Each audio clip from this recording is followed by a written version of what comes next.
기도하겠습니다. 하나님 아버지 감사합니다. 오늘 거룩하고 복된 주일 우리가 함께 만났습니다. 함께 예배합니다. 예배 가운데 하나님을 만나는 은혜, 하나님의 말씀을 듣는 은혜, 특별히 오늘 세례 입교식을 통해서 우리의 다음 세대에게 신앙이 전달되는 복된 시간이 되게 하여 주옵소서. 예수님의 이름으로 기도합니다. 아멘. 이 시간 하나님의 말씀을 보겠습니다. 오늘 우리에게 주신 주님의 말씀은 구약의 말씀 욥기서 23장입니다.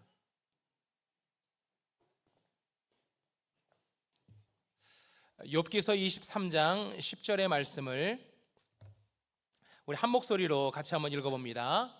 그러나 내가 가는 길을 그가 아시나니 그가 나를 단련하신 후에는 내가 순금같이 되어 나오리라. 아멘. 이것은 주님의 말씀입니다. 여러분, 우리가 보통 일반적으로 갖는 신앙관이 있습니다. 하나님의 말씀에 순종하면 복을 받고 불순종하면 심판을 받는다. 하나님의 뜻대로 살아가면 들어와도 복을 받고 나가도 복을 받는다. 신명기 28장에 나와 있는 말씀에 근거해서 우리는 이와 같은 신앙관을 가지고 있습니다. 그런데 욥의 신앙관은 조금 달라 보입니다. 오늘 욥기에서 우리가 1장부터 42장까지의 말씀을 쭉 읽어보면 욥에 대한 욥기에서 말씀하고 있는 신앙이 무엇인지를 우리가 알 수 있는데요, 욥의 신앙과는 일반적인 법칙에서 조금은 다른 것 같습니다. 신앙인으로 바르게 살았는데 어려움이 찾아오죠. 사업이 망하고 자녀들이 죽고 내 몸에 질병이 찾아옵니다. 아내마저 나를 떠나버리는 그런 일들이 벌어지는데요, 이 전통적인 신앙관에 비추어 보면 욥은 나쁜 사람이죠. 하나님께 죄를 많이 지은 사람이에요. 그러니 벌을 받은 것이고, 그러니 고난을 받은 것 아닙니까? 욥을 위로하겠다고 찾아왔던 세 친구가 자꾸 그런 얘기를 하는 거예요. 너가 문제가 있어서 지금 고난을 당하는 것이다. 죄를 지었기 때문에 지금 어려움을 당하는 것이다. 빨리 회개해라. 그런 이야기를 참 많이 합니다. 이것 때문에 욥은 굉장히 괴로워했어요.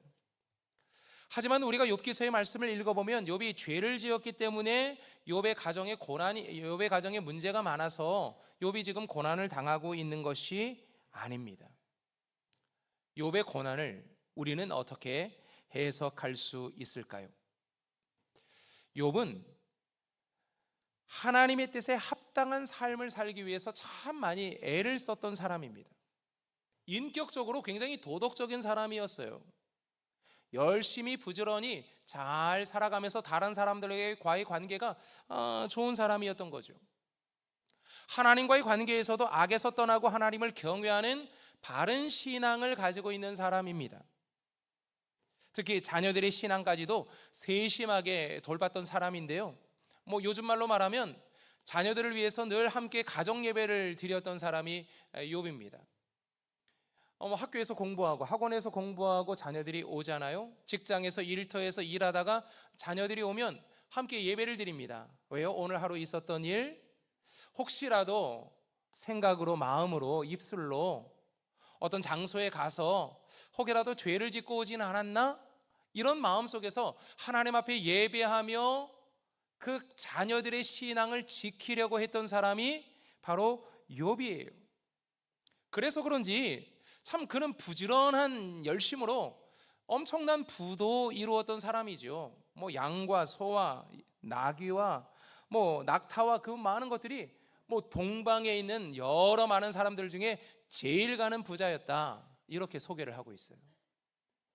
그래서 욥의 인생을 돌아보면 욥의 삶과 욥의 신앙과 욥의 넉넉함과 그 모든 것들을 돌아보면 참 우리가 꿈꾸는 가정의 모습입니다. 우리 가정도 저랬으면 좋겠다. 우리 가정도 저렇게 하나님을 잘 믿고 섬겼으면 우리의 자녀들도 정말 하나님 잘 믿었으면 좋겠다. 그 마음이 오늘 우리의 소망 아닙니까? 그런데요, 문제가 시작되죠. 어느 날 천상에서 하나님과 천사들이 대화를 나눕니다. 근데 그때 누가 그 회의에 참석하게 되냐면 사탄이 등장하게 됩니다. 사탄이 등장하면서 하나님 앞에 욥에 대한 이야기를 하는 거죠. 하나님, 욥이 하나님을 왜 예배하는 줄 아세요? 오늘 우리 청소년들이 이렇게 와서 앉아 있는데 청소년들이 왜 교회 나오는 줄 아세요? 하나님이 복을 주셨기 때문이죠. 하나님이 먹을 것, 입을 것, 쓸 것, 모든 것 다 주셨기 때문에 하나님을 예배하는 거지. 하나님께서 다 걷어가 보십시오. 여기서 예배 나올 사람이 누가 있나? 그런 이야기를 지금 사탄이 하나님께 하는 겁니다. 그래서 하나님이 사탄이 욥을 고난으로 몰아넣을 때 그거를 허용하셨거든요. 그것으로 인해서 욥에게 고난이 찾아옵니다. 욥이 당한 고난은 어떤 고난입니까? 하루아침에 모든 재산을 다 잃어버리는 고난이었어요. 여러분, 하루아침에 내가 가졌던 모든 재산이 다 없어진다고 한번 생각해 보세요. 어떻게 없어질 수 있을까? 상상할 수 없는 거죠. 하루아침에 모든 가족 식구들이 다 죽습니다. 돌풍이 불어서 집이 무너지는 바람에 여기에 있는 모든 사람이 다 죽어버려요. 그런 일이 벌어져요. 건강했던 육신의 질병이 찾아옵니다. 욥에게 찾아오는 고난을 우리가 어떻게 해석할 수 있을까요? 욥은 잘 살았거든요. 성실했거든요. 정직했거든요. 믿음도 좋았거든요. 아니, 그런데 어떻게 욥의 인생 가운데 이런 고난이 찾아올 수 있나요? 이 고난을 어떻게 해석할 수 있을까요? 하나님께서 사탄이 제안한 제안을 받아들이셨거든요. 왜 그러셨을까? 하나님의 마음에도 욥을 의심하는 마음이 있었을까요? 그래, 얘가 날마다 예배드리는 이유, 하나님을 찾는 이유, 내가 복을 많이 주었기 때문에 하나님을 찾는 거고 예배당에 나오는 거지. 그거 다 걷어버리면 교회 떠나는 게 분명해. 하나님도 그런 의심이 생겼을까요? 아닙니다. 하나님은 사탄에게 욥의 믿음이 얼마나 진실한 믿음인지를 보여주기 위해서 욥에게 고난을 허락하신 것이 아닐까 생각이 들어요. 사탄이 우리를 공격하는데요, 사탄이 우리를 유혹하고 우리를 넘어뜨리고 죄인으로 만들어버립니다. 그 루트가 저는 두 가지가 아닐까라는 생각이 들어요. 한 가지는 죄의 틈을 타고 들어와 우리를 공격하는 거죠. 우리가 죄를 짓잖아요. 그러면 틈이라는 게 생겨요. 그 빈 틈을 타고 들어와서 사탄이 우리를 공격하는 거예요. 에베소서 4장 26절 27절에 보면 이렇게 말씀합니다. 분을 내어도 죄를 짓지 말며 해가 지도록 분을 품지 말고 마귀에게 틈을 주지 말아라. 혈기와 분노가 사탄이 들어오는 틈이라는 거죠. 여러분, 오늘 예배 시간에 예배 잘 드리죠? 은혜롭게 예배를 잘 드렸어요. 찬송도 손을 들면서 찬양하며 아멘 아멘 하면서 예배를 드렸는데 나갔는데 그만 누군가가 내 감정을 건드려요. 혈기가 그냥 팍 올라가요. 어떻게 됩니까? 사탄이 들어오는 문을 열어놓은 거죠. 육체적인 쾌락, 중독, 교만, 일확천금을 노리는 그런 탐욕이 틈을 만들어서 사탄이 들어오게 됩니다. 낙심이 생겼어요. 뭔가 기대했는데 그 기대한 대로 이루어지지 않아 낙심에 빠졌어요. 그 틈을 타고 들어와 사탄이 우리로 하여금 죄짓게 만들고 망하게 만듭니다. 여러분, 사탄이 들어오는 그 틈이 생겼어요. 그리고 죄를 짓게 만들면 어떻게 해야 됩니까? 회개해야 되죠. 나의 자신을 돌아보면서 나의 잘못된 부분들을 하나님 앞에 철저하게 회개하며 주님 앞에 나아가야 합니다. 그러면 문제가 해결되는 거예요. 그리고 두 번째로 사탄이 우리 가운데 들어오는 두 번째 루트가 있다면 그것은 하나님께서 허락하실 때, 하나님께서 왜 사탄이 나를 공격하도록 허락하시는 걸까요? 왜 막아서지 않으시고 왜 가만히 뒤에만 계시는 걸까요? 그것은 나를 향한 하나님의 특별한 계획이 있기 때문이에요. 우리 인생을 향한, 우리 가정과 우리 교회를 향한 하나님의 놀라운 계획이 있기 때문에 하나님이 그것을 허락하시는 거죠. 여러분, 40년 광야를 걸어갈 때 이스라엘 백성들이 40년 광야를 왜 걸었습니까? 사실 열흘이면 도착할 만한 땅이 가나안 땅이었어요. 그리고 조금 돌아가면 금방 들어갈 수 있는 땅이 가나안 땅이었어요. 그런데 왜 그들이 40년을 광야를 걷습니까? 하나님의 말씀에 불순종했기 때문이죠. 불순종의 틈을 타고 사탄이 들어와서 죄를 짓게 만들고 결국 40년이라는 고생을 하게 된 거예요. 그럴 때는 회개해야 되는 거죠. 그리고 이스라엘 백성들에게 이 40년의 광야의 시간을 걷게 하신 것은 가나안 땅에 들어가도록 하기 위한 하나님의 특별한 계획이 있었던 거죠. 그래서 그들은 그 광야의 시간을 걸었던 거예요. 그러니 우리는 고난 앞에서 회개해야 합니다. 나 자신을 돌아보면서 회개할 수 있어야 됩니다. 혹시 내가 하나님 앞에 지은 죄는 없는지 살펴보는 거죠. 그리고 내가 당한 이 고난 앞에 인내해야 합니다. 인내하면서 하나님의 뜻을, 하나님의 계획을 물으며 나아가야 합니다. 그럴 때 우리는 이 고난의 시간을 이겨낼 수 있는 거죠.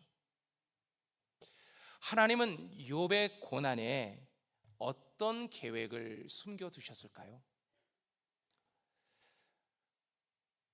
욥의 전체의 내용을 보면 욥이 하나님의 뜻을 찾고 싶어서 굉장히 몸부림칩니다. 아무리 생각해도 왜 자신의 인생 가운데 이런 고난이 찾아왔는지 잘 모르겠어요. 나름대로 잘한다고 잘했는데, 열심히 산다고 열심히 살고 하나님을 잘 믿는다고 믿었는데 내 인생 가운데 왜 이런 고난이 찾아왔지? 도저히 이해할 수가 없었어요.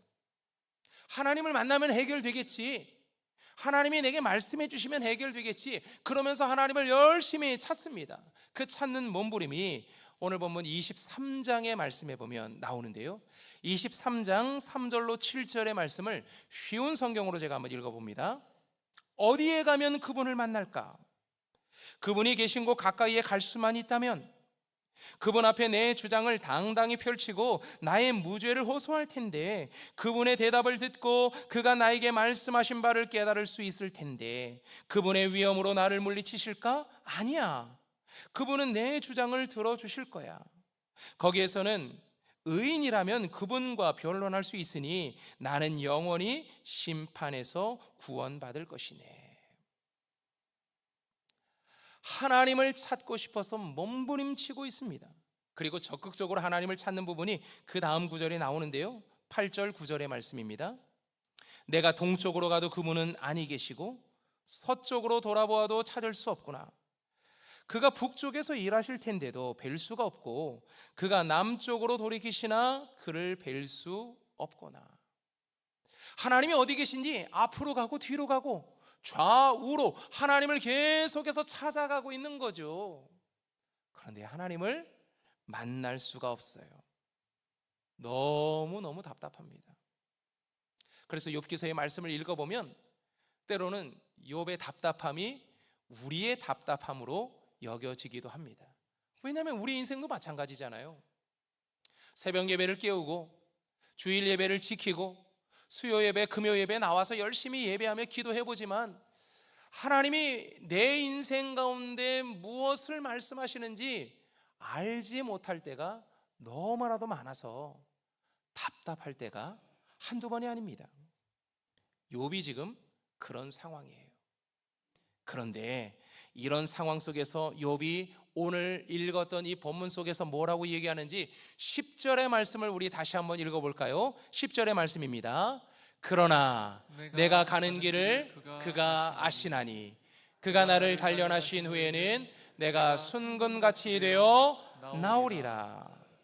욥은 자신의 고난을 이해할 수 없습니다. 왜 이런 고난과 슬픔이 찾아왔는지 알 수 없습니다. 하지만 그에게는 믿음이 있었어요. 하나님에 대한 믿음이 있었던 거죠. 나는 내 길을 잘 모르지만 하나님은 내 길을 아신다는 거죠.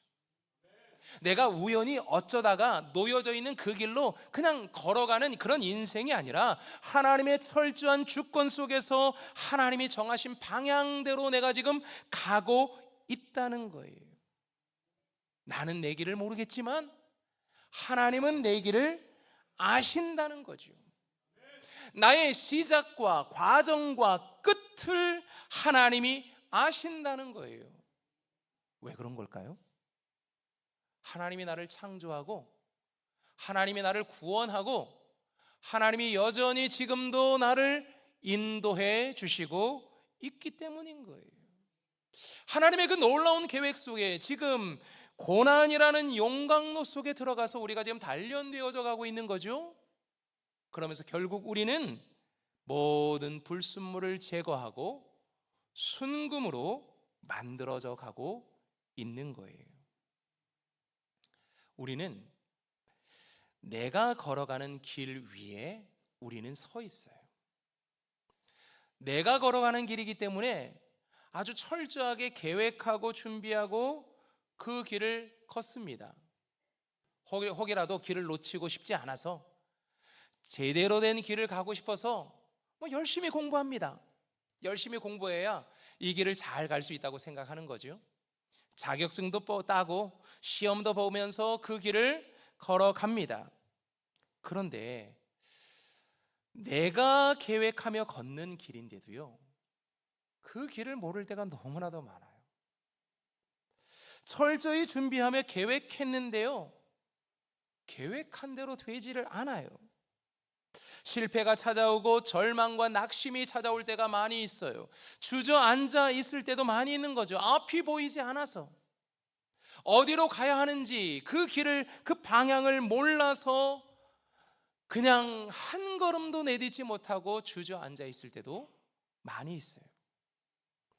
어떨 때는요, 나보다 앞서가는 사람이 보이거든요. 자존심 상해요. 아니, 저 사람이 학교 다닐 때는 나보다 공부를 못했던 것 같았는데, 아니, 저 사람이 교회 다닐 때는 내가 개근상 받고 내가 성경 퀴즈 하면 내가 다 1등 받았는데, 아니, 저 사람은 간신히 교회만 다니던 사람이었던 것 같았는데, 저 사람은 길을 잘 찾아가는 것 같은데 나는 그렇지 않아요. 자존심 상하죠. 분노가 치밀어 오릅니다. 부모 탓하죠. 엄마 때문이라고.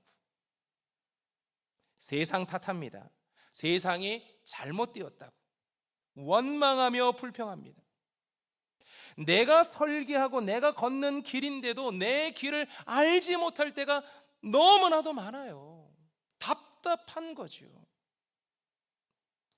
그런데 욥이 발견한 것이 무엇입니까?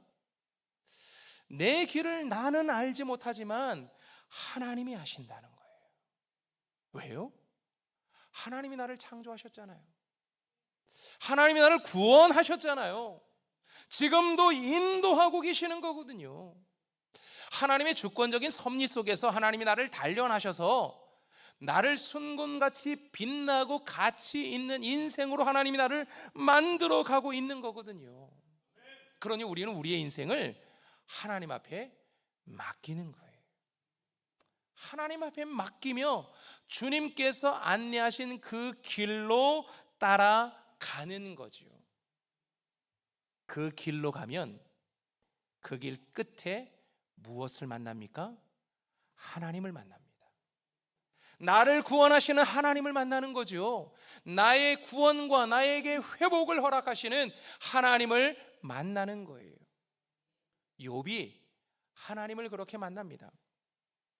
욥기 1장 2장까지의 말씀만 쫙 읽어보면 욥의 인생이 탄탄대로, 야, 욥과 같은 사람이 없다, 부럽다, 야, 그런 마음인데 3장부터 최소 쭉 끝까지 거의 38장까지의 말씀까지 쭉 길게 읽어보면 욥의 인생 같은 인생이 없어요.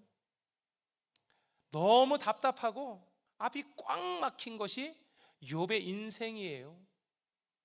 그런데 하나님께서 그 고난의 끝에 그에게 무엇을 주십니까? 구원을 허락해 주세요. 회복을 주십니다. 모든 것을 다 다시 되돌려 놓으시는 하나님의 은혜를 욥이 경험하게 됩니다. 그제서야 그 욥이 뭐라고 고백하는 줄 아십니까? 42장 5절의 말씀을 한번 보겠습니다. 42장 5절, 내가 죽게 대하여 귀로 듣기만 하였사오나 이제는 눈으로 주를 배움나이다. 여러분, 귀로 듣는 거랑 눈으로 보는 거랑 어떤 차이가 있을까요? 귀로 듣는 것은 전해 들은 거죠. 하나님에 대한 이야기를 누군가를 통해서 전해서 오늘 내가 듣게 되는 것이 귀로 듣는 거예요. 욥이 지금까지 어떤 믿음을 가지고 있었느냐면 아버지가 전해준 하나님의 이야기, 동네 사람들 랍비들이 전해주는 하나님의 이야기, 하나님은 이런 분이야, 하나님은 저런 분이지, 뭐 그런 이야기를 들어왔던 거예요. 그런데 그가 인생의 고난, 그 고난을 통해서 그가 하나님을 직접 만납니다.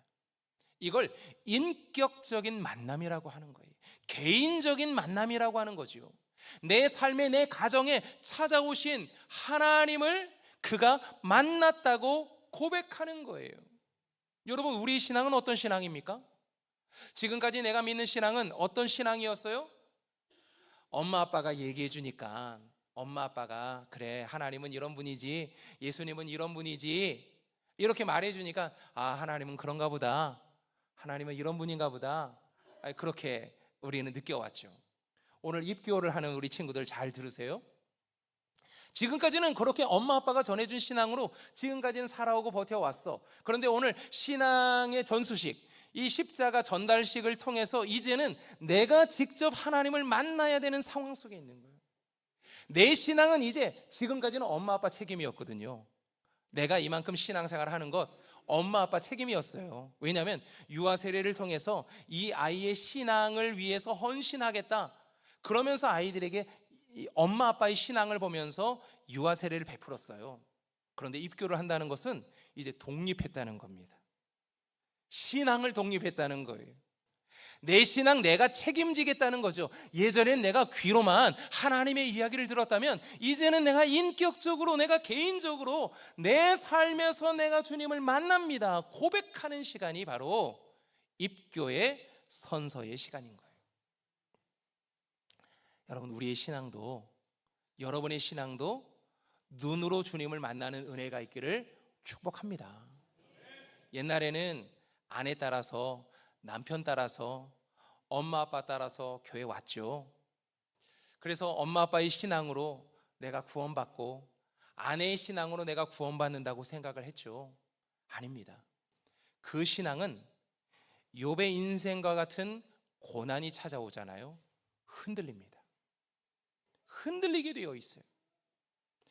어떨 때는 교회를 떠나기도 하고 하나님을 떠나는 그런 일들도 나타나요. 그래서 이 고난이라는 과정이 하나님을 개인적으로 만날 수 있는 아주 특별한 하나님의 계획이라고 우리는 알아야 되는 거예요.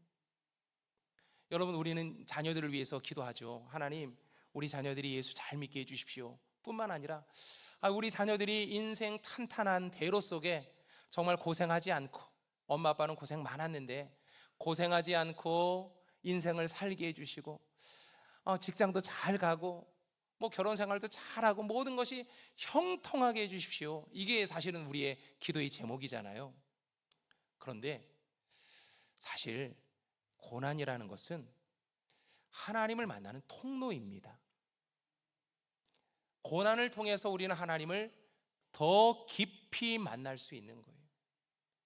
개인적으로 눈으로 하나님을 만날 수 있는 시간이 바로 이 고난이라는 시간인 거죠.